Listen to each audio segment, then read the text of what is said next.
Buenas tardes, bienvenido a otro encuentro aquí en el stand de Leamos Infobae. Estamos con los hermanos Sálvato, Mateo y Augusto. Para los que no los conocen, Mateo es campeón de robótica y campeón internacional, según me dijiste. Según dicen. Según dicen. Es director de innovación del Instituto ORT, del Colegio ORT, y también es cofundador de Asteroid, ¿no? A partir de donde se creó la plataforma Háblalo, la app Háblalo, que tuvo tanta repercusión en los últimos meses. Augusto, politólogo, licenciado en Relaciones Internacionales y una maestría en la Sorbona y en la Universidad de Salamanca.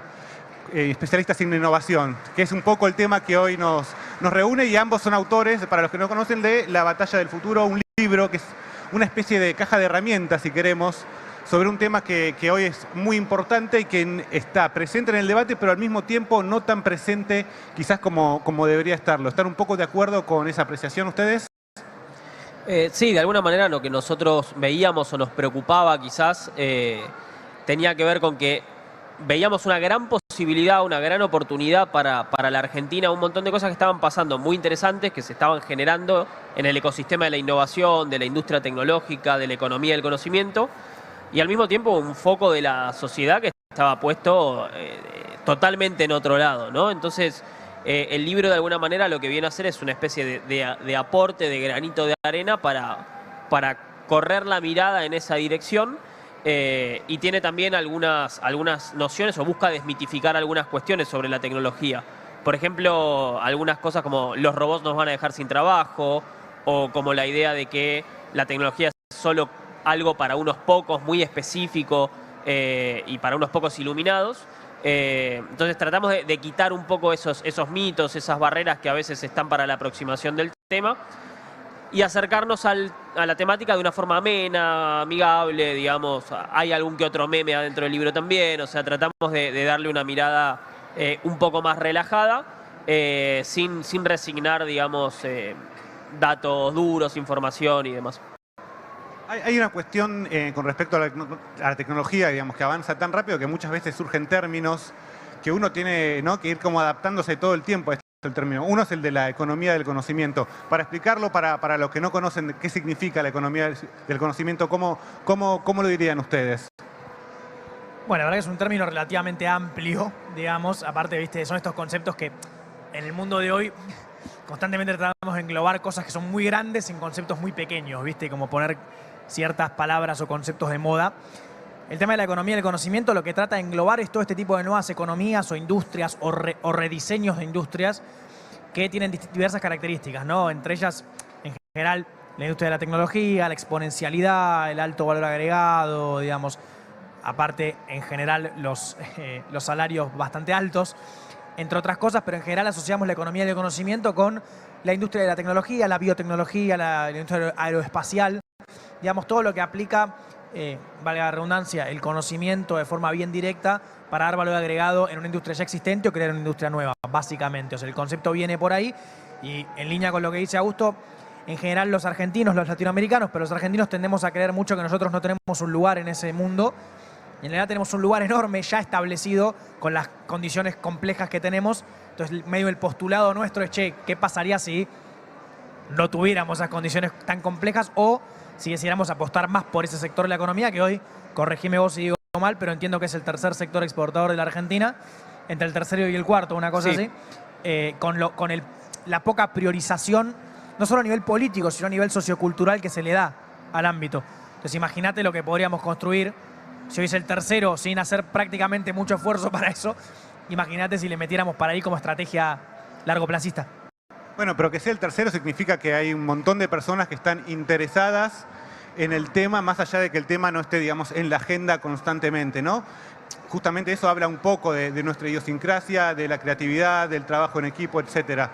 Pero al mismo tiempo, ustedes plantean que hay un espacio donde todavía no, de alguna manera no pudo explotar, no pudo lanzarse, no puede crecer. ¿Este fenómeno a qué se debe, digamos? Argentina tiene una posibilidad, una potencialidad para convertirse en un hub regional, si querés, en un espacio, digamos, de desarrollo tecnológico muy importante, y no lo puede hacer. ¿Por qué? ¿Por qué sucede eso? Bueno, yo creo que tiene que ver con cualquier fenómeno social que es complejo, con varios factores, pero lo que nosotros observamos es que Hoy la industria del conocimiento emplea alrededor de 450.000 personas de manera directa y de manera indirecta, y que tiene la posibilidad, según diversos estudios, de crecer al doble de acá al 2030 en cuanto a personas ocupadas en esta industria. Uno de los principales obstáculos que se ven tienen que ver con barreras macroeconómicas, principalmente todo lo que es la brecha cambiaria y demás. Este tipo de barreras lo que hacen es que se terminen en industrias tan volátiles y tan cambiantes, muchas empresas, muchas industrias o muchas personas, que quizás a veces lo más preocupante, digamos, en términos de oportunidad para la industria, terminan eligiendo, por ejemplo, ir a trabajar afuera o buscan algún otro lugar para desarrollar la industria. Ese tipo de barreras, digamos, que dependen de factores totalmente externos a la industria per se, entre otras cosas, tienen que ver con que no hay un plan estratégico de desarrollo que incluya a la economía del conocimiento como el pilar fundamental. Podríamos frenar la oración en no hay un plan estratégico de desarrollo, ¿no? Pero nosotros lo que creemos que es que de haberlo, ese plan debería incluir a la industria del conocimiento como uno de los pilares del desarrollo económico de la Argentina. Y ahí trabajamos con diversos ejemplos internacionales que tratan de mostrar algo parecido. Ni hablar, obviamente, de los casos de Corea e Israel, que quizá hoy están muy lejanos a lo que nosotros podemos ver, pero casos como Polonia, por ejemplo, es un caso que se está viendo cada vez más en la industria del conocimiento por ciertas similitudes que puede llegar a tener con la Argentina en algunos aspectos, y que vemos como en los últimos 10, 15 años creció exponencialmente en esta industria. En la Argentina, por el contrario, en los últimos 10 años hay un gran estancamiento. O sea, veníamos creciendo mucho y ahora vemos un estancamiento. Entonces, por eso también un poco la mirada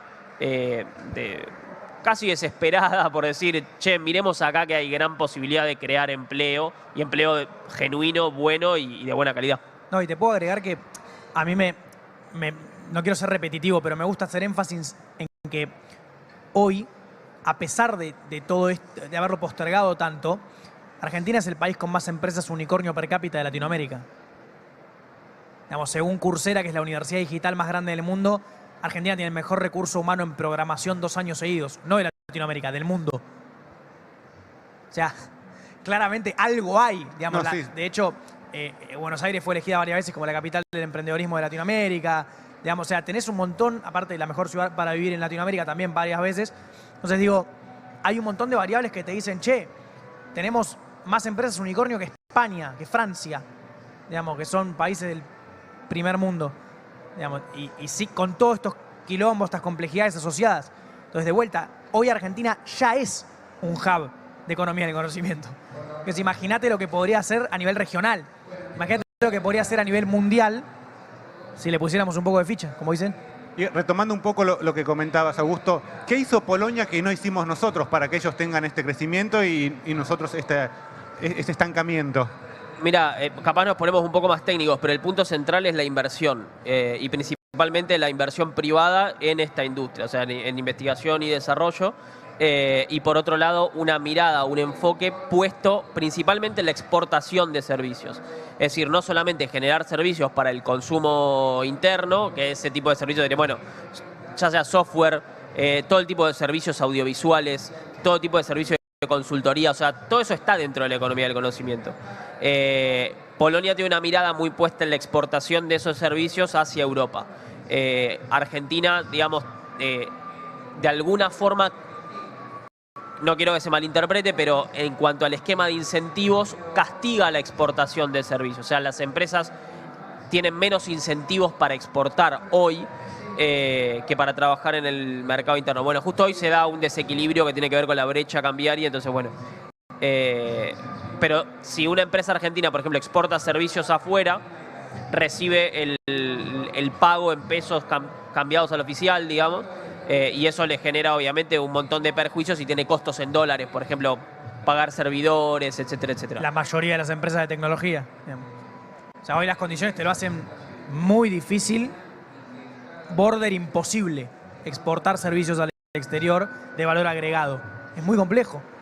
Y aparte es poco estratégico para el país, digamos, porque perdés, como él decía, esa gente no es que no lo hace, va y lo hace en otro lado. Lo hace en Paraguay, en Chile, en Uruguay. es más fácil, es más barato y lo haces para el mundo. Ese es el Y problema. acá la palabra valor agregado me imagino que tiene una importancia crucial, ¿no? Porque, digamos, dentro de esta industria se puede hacerlo con o sin valor agregado, y el valor agregado es lo que hace que justamente vos tengas esta capacidad de desarrollo, ¿no? ¿Cómo es esa cuestión? Sí, esto para mí es un punto clave y muy importante, porque a veces cuando hablamos de tecnología, digamos, nos imaginamos, bueno, la software factory, o sea, la gente que está programando y desarrolla líneas de código permanentemente y demás. La realidad es que esta industria es una industria altamente transversal, que lo que permite es agregar valor a muchas otras.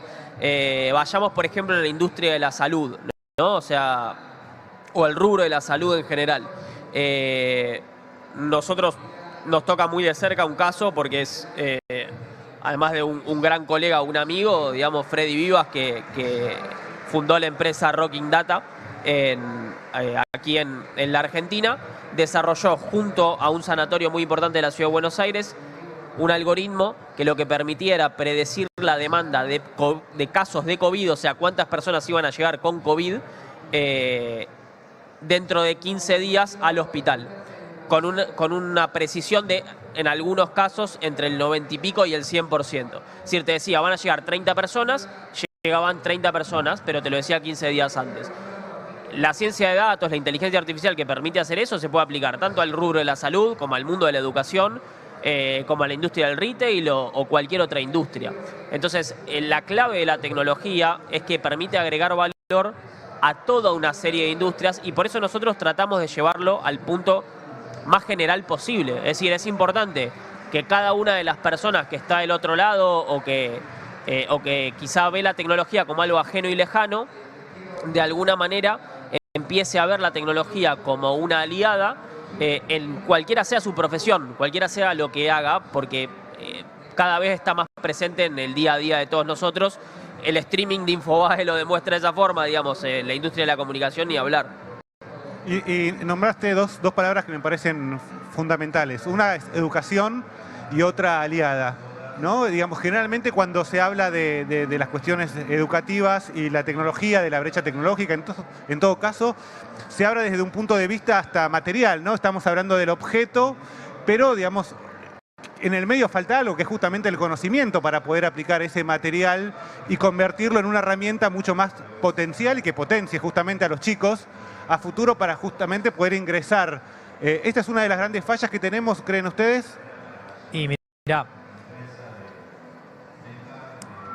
vos hoy, a ver, es una falla, es un poco una falla en el sistema en general, el tema de la educación. O sea, no es un problema argentino ni latinoamericano, pero sí es pero la condición argentina y latinoamericana lo agrava, digamos. Y es triste particularmente en Argentina, que fue un país recontra mil pionero en educación, digamos, y con un nivel educativo muy alto.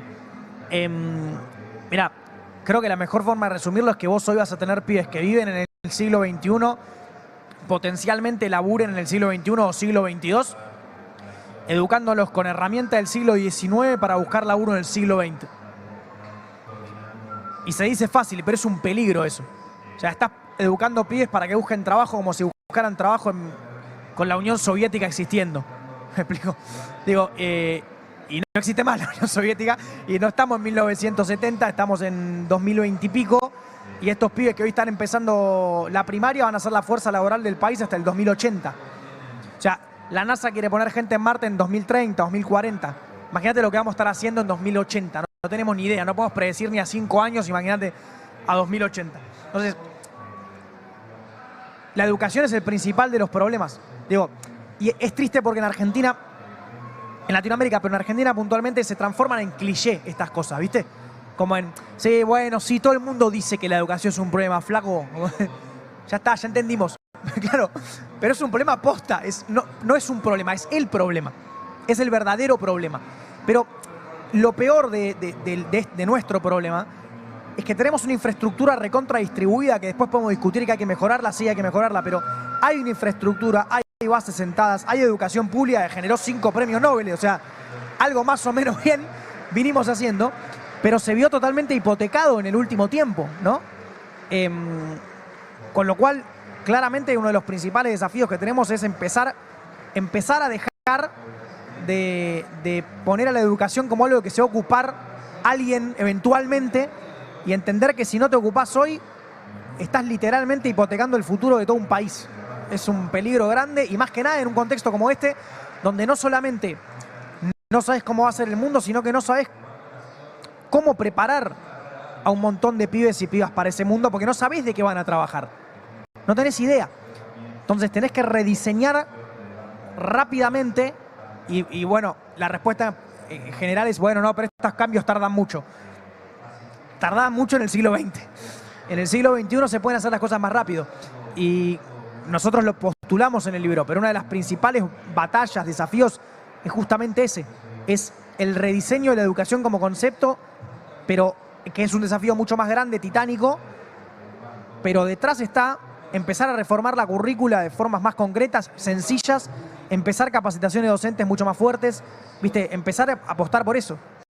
Déjame agregarte algo muy, muy cortito, pero hoy la inteligencia artificial y la ciencia de datos aplicadas al rubro de la educación te permiten hacer cosas que hace muchos años sabíamos que había que hacer o intuíamos que había que hacer y que de alguna manera eran casi impracticables. Por ejemplo, la personalización educativa, ¿no? O sea, la idea de que, digamos, hace mucho tiempo los distintos estudios en ciencia de la educación empezaron a darse cuenta de que vos no podés darle a todo el mundo la misma tarea y evaluarlos de la misma forma, porque son personas diferentes, con características diferentes y con quizá potencialidades también muy diferentes. Pero ¿cómo haces con un docente y 30 pibes para hacer eso? Digamos, es impracticable personalizarlo. Bueno, hoy inteligencia artificial y ciencia de datos te permiten hacerlo. ¿Cómo? Esquemas de segmentación que te permitan identificar, por ejemplo, cuáles son los perfiles a los que les gusta o aprenden mejor con un podcast, cuáles son los perfiles que aprenden mejor haciendo, o cuáles son los perfiles que aprenden mejor, digamos, con formatos audiovisual desde la casa y los que necesitan más presencialidad. Y a partir de eso segmentar contenidos. Esto que parece algo muy complejo es algo muy sencillo de hacer. Todas las empresas con las que interactuamos todos los días lo hacen. Y aplicarlo, al menos conceptualmente, al rubro de la educación, me parece que es algo casi urgente, que no lo estamos viendo mucho. Incluso podríamos decir, bueno, pero pará, porque a veces esto genera mucha plata, es muy difícil, costaría mucha plata, es muy difícil. Universidades privadas con muchos recursos no lo están haciendo. ¿Por qué? Porque están mirando la realidad y la educación como si estuviéramos en el siglo XX, ¿no?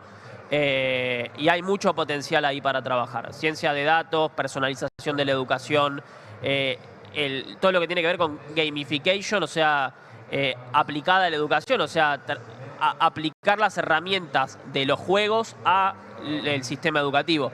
Hay muchísimo para trabajar ahí, pero lo importante es primero ese cambio de mindset, ese cambio de mentalidad que nos permita ver la educación en términos de acá pensando a 2080, como decía Mateo.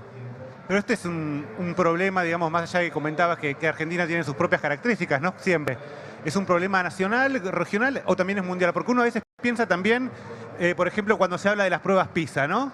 Estas famosas pruebas PISA donde te marcan el nivel educativo de los chicos de una ciudad en matemática, en lengua, etcétera. Digamos, ahí estamos hablando de una manera de tomar la educación segmentada a la vieja escuela, por llamarlo de alguna manera, ¿no? Todos tienen que tener un conocimiento determinado para aprobarlo. No hay, ahí, digamos, la cuestión de la individualidad, de la capacidad, queda de lado. Y siguen siendo, a nivel internacional, la manera que se tiene de medir el nivel educativo de un país. Sí, tal cual. Y eso creo que hoy es un problema. Y es un problema que está muy relacionado a algo que es prácticamente parte de la condición humana, que es no estamos seteados como seres humanos para esquemas de transformación tan acelerados. Es decir, de alguna manera hoy estamos viviendo una revolución tecnológica que hace, entre otras cosas, que todos nosotros tengamos hoy, el 84% de los argentinos, por lo menos, tengamos hoy smartphones, ¿sí? Los teléfonos inteligentes tienen 15 años de historia. Es totalmente inconcebible, o era totalmente inconcebible, y piensen quizás los que son un poco más grandes, cuánto tiempo tardaron en tener teléfono en su casa, teléfono de línea. prácticamente 100 o 80 años después de que el teléfono de línea se inventó. Y hoy, después de 15 años, ya lo tenemos todos en el bolsillo. Esta transformación tan acelerada de la realidad que permanentemente se está generando, lo que nos obliga es a transformar un montón de preconceptos y estructuras de una sociedad que hoy está seteada en términos del siglo XX. Es decir, las ciudades, lo hablábamos ayer en la presentación, digo, estructuralmente, arquitectónicamente las escuelas, por ejemplo, están pensadas para la segunda revolución industrial.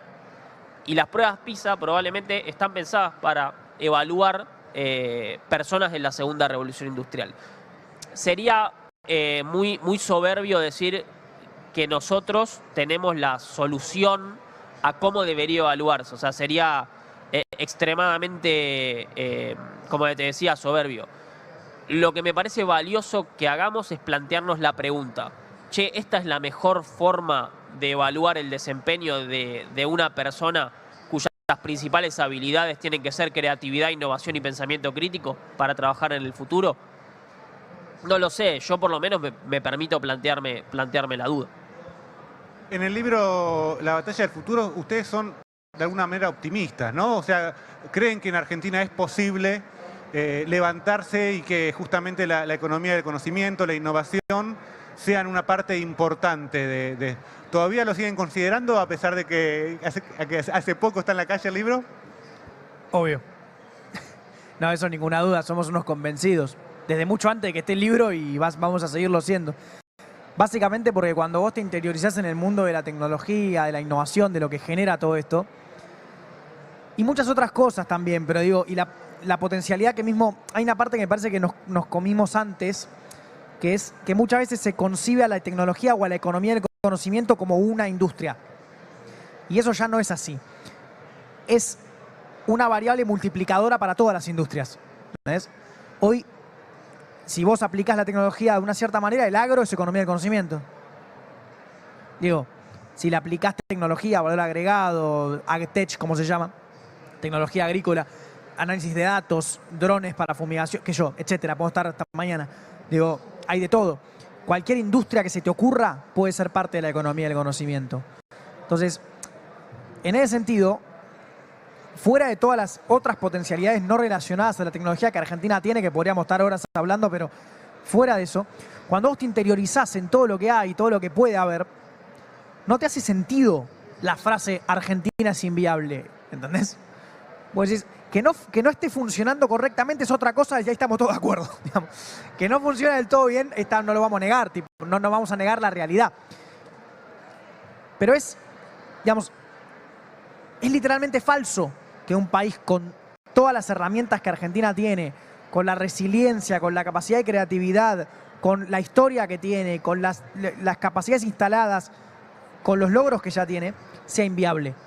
A mí me quedó grabado siempre una vez una persona que me crucé de Japón, que en un laburo estaba acá y me dice, fue muy gracioso, viste, Japón es un tremendo país, es chiquitito, y me dice, si ustedes nos dieran a nosotros solamente el espacio entre, viste, la banquina, el pastito que está en la banquina de la ruta, solo eso, nada más, hacemos una potencia mundial, solo con ese lado, digamos. Entonces vos decís, no puede ser, tipo, yo lo quería matar al chabón, pero claro, tiene razón, es impresionante, y los tipos te lo dicen, o sea, en general cuando vos recorres el mundo, me pasó el otro día, hace 20 días, estaba en Emiratos Árabes, en Dubái, y estaba hablando con un tipo muy influyente, un empresario muy conocido en Dubái. Esto juro, porque viste, vale decir, este es un chamullero. Les juro que es 100% real. 100% real. Estábamos sentados así charlando, un tipo muy conocido además, y con muchos negocios en todo el mundo. Y el tipo, te lo juro, yo no podía creer. En un almuerzo me mira y me dice, Argentina es el mejor país del mundo. Yo no puedo, se me está jodiendo. Digo, ¿cómo? ¿Usted está seguro no, de lo claro, que dice? Le digo, se ha confundido, ¿no? ¿Qué país? Claro, el tipo es emiratí, nacido en Dubái, vive en Dubái, todo. Y me decía, Argentina es el mejor país del mundo. El tipo invierte acá en un montón de industrias. Me decía, ustedes tienen el mejor país del mundo. Los únicos que no se dieron cuenta son ustedes todavía. Me dice, Y yo no lo podía creer, porque digo, me encantaría que este tipo venga y diga una cadena nacional en Argentina, porque a nosotros se nos ríen en la cara cuando decimos esto. Pero, y no por ser argentinocéntrico, no por la argentinidad al palo, pero de verdad, cuando vos hablas con gente de afuera que conoce la Argentina, comparten esta visión de es imposible que este país no funcione. Y más que nada, la gente que está en la industria del emprendedorismo, de la tecnología. Porque la cantidad de talentos impresionantes que hay, argentinos, te vas al laboratorio de propulsión de la NASA y el director es argentino, de Miguel San Martín. Te vas al laboratorio número 1 de Stanford de órganos artificiales y la directora es una argentina. Digamos, ¿quién es el tipo que está desarrollando los trajes para la NASA de los primeros astronautas que van a llegar a Marte? Pablo de León, es argentino. Digamos, y así como está esta mañana, te juro. No, digo, y así tenés un montón. El problema es que esa gente está en la NASA, no en la CONAE. Igual la CONAE es gente muy grosa, le mandamos un saludo. Pero digo, ¿me explico? Sí, claro. Hay un montón de gente acá y hay un montón de gente distribuida por el mundo, pero te demuestra que claramente tenemos con qué. El problema es que nosotros nos autoconvencemos todo el tiempo, o nos autoconvencen todo el tiempo, que ya esa es toda otra discusión, de que es imposible, de que este país es imposible, y que acá no hay futuro, que tenés que irte a Europa si querés que te vaya bien. Digo, y nada, está todo bien, el mundo es un mundo globalizado, cada uno puede ir donde quiera. La sentencia es, no le demos la espalda a un país que tiene todas las de ganar y lo hacen perder. Que no es lo mismo que perder, porque si vos jugás mal al fútbol como yo, tengo los pies redondos, digo, es verdad, ya está, bueno, ¿qué le voy a hacer? Jugó mal, listo. Pero otra cosa es que vos seas un grandísimo jugador y te dejen todo el tiempo en el banco. Ahí hay algo mal. Porque estás todo el tiempo de suplente, pero vos la rompés. Sabés que si jugás meterías 10 goles, pero nadie te deja jugar. Esa es la Argentina. Algo muy, muy cortito, pero sobre el tema del optimismo, ¿no? Que esto es más para una charla que da para mucho, ¿no? Pero en una sociedad muy filosóficamente ya debatiéndolo con ciertos componentes de existencialismo, el pesimismo, digamos, tiene muy buena prensa, ¿no? Es como hay una cierta asociación entre el pesimismo y la intelectualidad, y si sos optimista en realidad o sos medio tonto o sos un poco inocente, digamos, hay algo que te estás perdiendo. Y la verdad, digamos, nosotros por lo menos no queremos que nos consideren intelectuales ni nada por el estilo, entonces... no somos tampoco. Yo elijo ser inocente, de hecho en el libro lo ponemos. Reivindicamos la inocencia, nadie pesimista, digamos, transformó el mundo, la historia, la existencia, entonces un cierto componente de optimismo hasta filosóficamente tiene que existir, y eso es la mirada que tratamos de transmitir en el libro, probablemente muchas cosas erradas o inocentes, pero deliberadamente inocentes. Mateo, Augusto. La última, no quiero pasarme, te juro que la última. ¿No? Somos medio verborrágicos, pero no quiero pasarme de patriota, pero a San Martín